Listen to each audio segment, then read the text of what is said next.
Je m'en sors pas, je me sens pas chez moi, je m'investis pas vraiment, c'est une horreur cette baraque.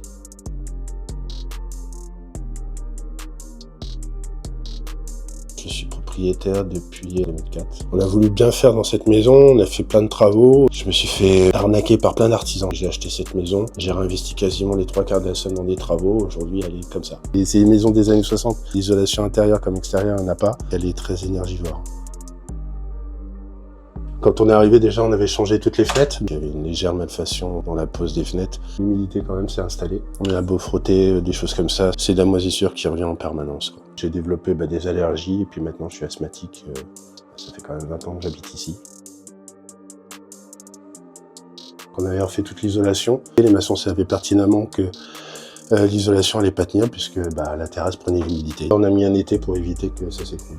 On a eu une chaudière qui a été installée par des gens qui l'ont mal installée, et du coup, au bout de 2 ans, elle ne fonctionnait plus. Donc pendant 10 ans, en fait, je fonctionnais avec des petits radiateurs, ce qu'on appelle des grippins. Je fais prioritairement les pièces où vivaient les enfants. Je mettais des rideaux, et puis j'essayais de faire aussi un sas, un système D.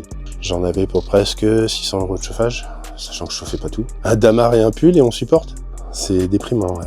En 2018-2019, j'ai fait appel à Inari parce que je pouvais plus, quoi. On est là pour accompagner les propriétaires dans la rénovation de leur habitat. On a rencontré M. Thibault à la suite d'un signalement qui a été fait par une assistante sociale auprès du pôle de lutte contre l'habitat indigne de l'Orne. On est venu voir M. Thibault. Notre objectif, ça a été de lui remettre une chaudière. On a pu ensuite monter le dossier pour une solution plus pérenne. J'ai quasiment fait 200 € d'économie, sachant que j'ai toujours pas l'isolation extérieure. Donc je compte récupérer encore un peu d'économie de chauffage justement là-dessus. Les travaux commencent printemps 2026. La Fondation a un programme SOS Taudis qui permet d'accompagner les propriétaires occupants en habitat indigne. On a pu étudier dans un deuxième temps à la Fondation un soutien plus global pour faire des travaux d'ampleur.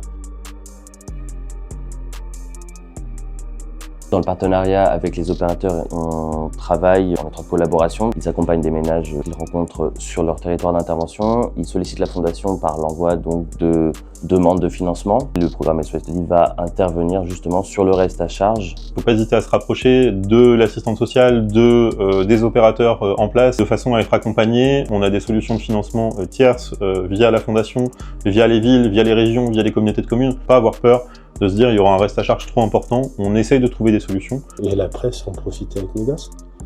Voilà, tout simplement.